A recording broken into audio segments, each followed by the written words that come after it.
स्वागत है आप सभी का आपके अपने YouTube चैनल आइला टॉक्स पर। दोस्तों, मैं डॉक्टर इरशाद खानम आज फिर आपके सामने एक नए वीडियो और एक नए टॉपिक के साथ।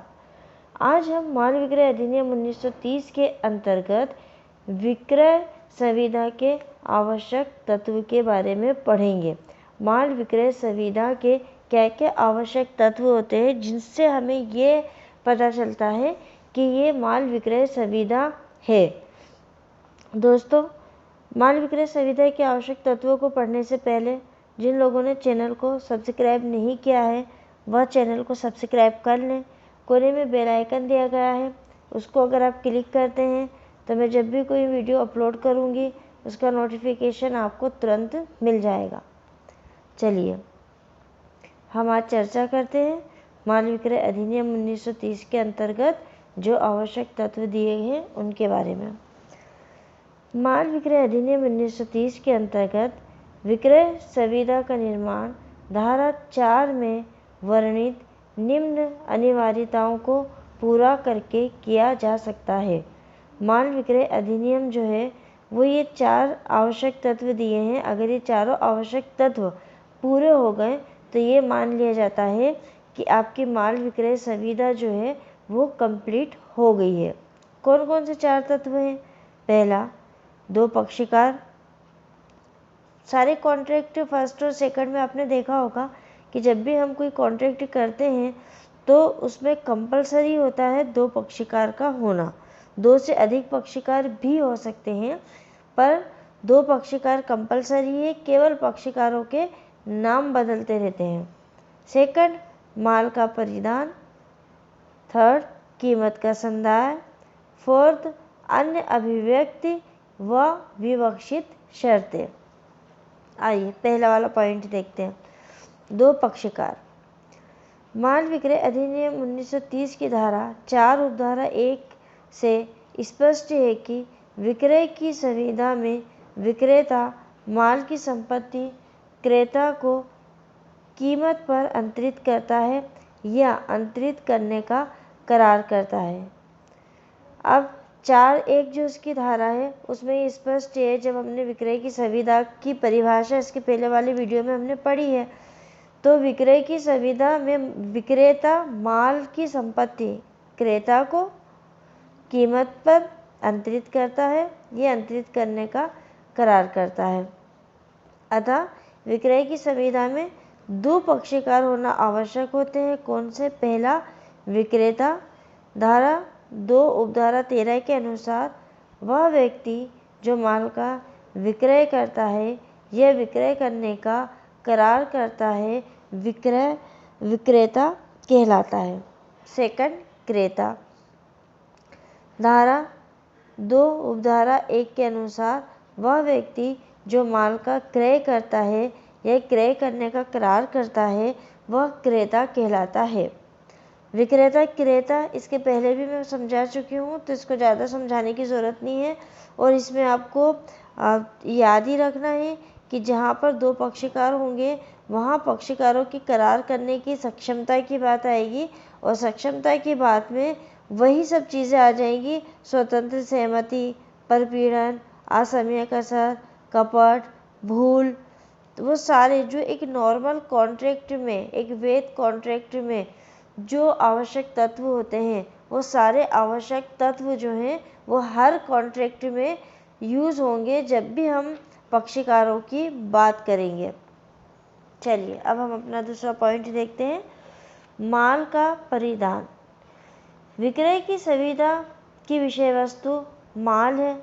माल क्या होता है इसके पहले हम पढ़ चुके हैं। माल की परिभाषा धारा 2 उपधारा 7 में दी गई है। धारा 6 के अनुसार माल को 3 प्रकार से समझा जा सकता है। कौन कौन सा माल? वर्तमान माल। धारा 6 उपधारा 1 के अनुसार ऐसा माल जो विक्रय के समय विक्रेता के स्वामित्व व कब्जे में है वर्तमान माल कहलाता है। जिस समय कॉन्ट्रैक्ट किया जा रहा है उस समय वो माल उस व्यक्ति के पास मौजूद है जो कि उस माल की कॉन्ट्रैक्ट कर रहा हो। भावी माल धारा 2 उपधारा 6 के अनुसार ऐसा माल जो विक्रय की संविदा के पश्चात विनिर्मित, उत्पादित या अर्जित किया जाना हो भावी माल कहलाता है। एक ऐसा माल जिसको आप कॉन्ट्रैक्ट जब कर रहे हैं उस समय तो वो मौजूद नहीं है, परंतु आपके कॉन्ट्रैक्ट करने के बाद आप उसको निर्मित कर लोगे, बना लोगे, प्रोडक्ट कर लोगे, उत्पादित कर लोगे या उसको कहीं से अर्जित कर लोगे, तो वो भावी माल हो गया। मतलब कॉन्ट्रैक्ट करने के बाद आपके पास वो माल आएगा। तीसरा है समाश्रित या संयोगिक माल।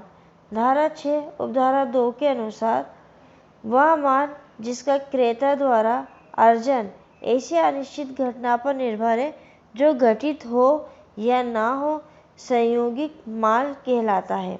तीसरा माल एक ऐसा माल होता है जो किसी घटना के घटित होने के बाद ही आपको प्राप्त होगा। उपरोक्त तीनों प्रकार के माल के विक्रय की सुविधा की जा सकती है। मतलब आप अगर कॉन्ट्रैक्ट कर रहे हो तो आपका माल कैसा होना चाहिए? वर्तमान माल, भावी माल और समाश्रित माल। ये तीनों माल पर भी आपका जो कॉन्ट्रैक्ट है माल विक्रय संविदा अधिनियम वो हो जाएगा। चलिए अब अगला पॉइंट हम इसका देखते हैं। अगला पॉइंट हमारा है कीमत का संदाय। संविदा विधि का सामान्य नियम है कि कुछ अपवादित दशाओं को छोड़कर बिना प्रतिफल के करार शून्य होता है।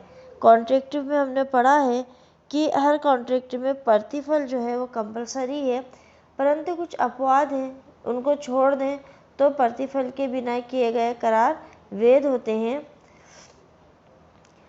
तो यहाँ वही कह रहा है कि संविदा विधि का सामान्य नियम है कि कुछ अपवादित दशाओं को छोड़कर बिना प्रतिफल के करार शून्य होता है। अतः धारा 4 उपधारा 1 के अनुसार माल के विक्रय की संविदा में भी प्रतिफल का होना आवश्यक है। प्रतिफल का होना ही आवश्यक नहीं है, अपितु धारा 5 उपधारा 1 के अनुसार कीमत का संदाय होना भी आवश्यक है। जब आप कोई माल बेच रहे हैं तो माल बेचते समय केवल प्रतिफल हो ये आवश्यक नहीं है, बल्कि जो माल आप दे रहे हो उसकी कीमत का संदाय भी होना चाहिए। ये संदाय तुरंत हो सकता है, एकमुश्त हो सकता है, किश्तों में हो सकता है या सारी कीमत किसी भावी निश्चित तिथि को दी जाएगी, ऐसा भी हो सकता है। तो ये कीमत का संदाय था। धारा 2 उपधारा 10 में कीमत का धन के रूप में होना आवश्यक माना गया है। इस अर्थ में माल का विक्रय तभी माना जाता है जब माल के मूल्य कीमत का भुगतान मुद्रा यानी कि मनी, और मनी कौन सी, धन कौन सा, जो वर्तमान समय में चल रहा हो, किया जाता है। जब माल धन के अलावा किसी अन्य प्रतिफल के बदले में किया जाता है तो वह समयवार विक्रय न होकर विनिमय या बदली कहलाता। एक्सचेंज के हमने ये वस्तु लेके और कोई और वस्तु उसको दे दी। जैसे एग्जाम्पल ये एक केस के माध्यम से समझ लीजिए। एल्ड्रिच बनाम जॉनसन के बाद में न्यायालय ने ऐतिहासिक निर्णय द्वारा स्पष्ट किया कि यदि वस्तुओं के आदान प्रदान के साथ कुछ भाग धन के रूप में भी दिया जाए तो ऐसा समयवार विक्रय की सुविधा कहलाती है। इसी प्रकार साउथ ऑस्ट्रेलिया इंश्योरेंस के बयान रेंडल के में इस शर्त पर बेची गई कि या तो उसकी कीमत दी जाएगी या बराबर का माल लौटा दिया जाएगा। इस समयवार को विक्रय की सुविधा माना गया। एक प्रसिद्ध लेखक PM अतिया ने अपनी पुस्तक में स्पष्ट कहा है कि जब कारों का विक्रेता पुरानी कार व कुछ धन के बदले नई कार देने का करार करता है तो वह समयवार विक्रय ही माना जाएगा, एक्सचेंज नहीं माना जाएगा, क्योंकि वो कुछ कीमत भी दे रहा है। और एक्सचेंज में क्या होता है, जैसे आप ऐसे समझ लें कि हमने किसी से आटा लिया और उसको पैसे देने की बजाय बदले में हमने उसको चावल दे दिए, तो वह एक्सचेंज हो गया। हमने उसको मुद्रा नहीं दी, कीमत नहीं दी। अगला पॉइंट हमारा है अन्य अभिव्यक्ति या विवक्षित शर्तें पूरी हों। वैध वस्तु विक्रय अनुबंध में उन सभी लक्षणों का होना आवश्यक है जो कि एक साधारण वैध अनुबंध के लिए आवश्यक है। क्या क्या आवश्यक है? विक्रय अनुबंध पूर्ण अथवा शर्त युक्त होना चाहिए। विक्रय अनुबंध पूर्ण हो सकता है अथवा शर्त युक्त भी हो सकता है, मतलब शर्त सहित भी हो सकता है और शर्त के बगैर भी हो सकता है। स्पष्ट अथवा गर्भित वस्तु विक्रय अनुबंध स्पष्ट अथवा गर्भित भी हो सकता है। स्पष्ट मतलब जो बिल्कुल सामने हो, जिसको कि हम ये कह सकते हैं कि अभिव्यक्त, और विवक्षित ना। गर्भित मतलब विवक्षित, अभिव्यक्त मतलब जो आपके हाव भाव, जो कि आपने कह दिया हो कि हमको इस तरह से ये माल विक्रय संविदा करनी है। और विवक्षित मतलब जो कि आपके भाव से बताता है कि आप ये कॉन्ट्रैक्ट करना चाहते हैं। तो जो माल विक्रय संविदा है वो स्पष्ट अथवा गर्भित यानी कि अभिव्यक्ति या विवक्षित भी हो सकती है। स्पष्ट अनुबंध जो कि अभिव्यक्त अनुबंध जिनको कहते हैं वो मौखिक अथवा लिखित हो सकते हैं, और इसके विपरीत जो विवक्षित है, गर्भित है, वो पक्षकारों के आचरण से प्रूफ हो सकते हैं कि आप ये कॉन्ट्रैक्ट करना चाहते हैं। दोस्तों, आज हमने माल विक्रय संविदा अधिनियम 1930 के अंतर्गत उसके आवश्यक तत्वों को पढ़ा है। अगर आपको वीडियोस पसंद आते हैं तो आप लाइक, कमेंट्स और शेयर करिए, और साथ ही साथ आप चैनल को सब्सक्राइब करना ना भूलें। मेरा जो ब्लॉग है उस ब्लॉग को भी आप फॉलो करिए, उसके ऊपर भी मैं इसके टॉपिक्स को शेयर कर रही हूँ। मिलते हैं बहुत ही जल्द अगले वीडियो में एक नए टॉपिक के साथ। तब तक के लिए शुक्रिया, धन्यवाद।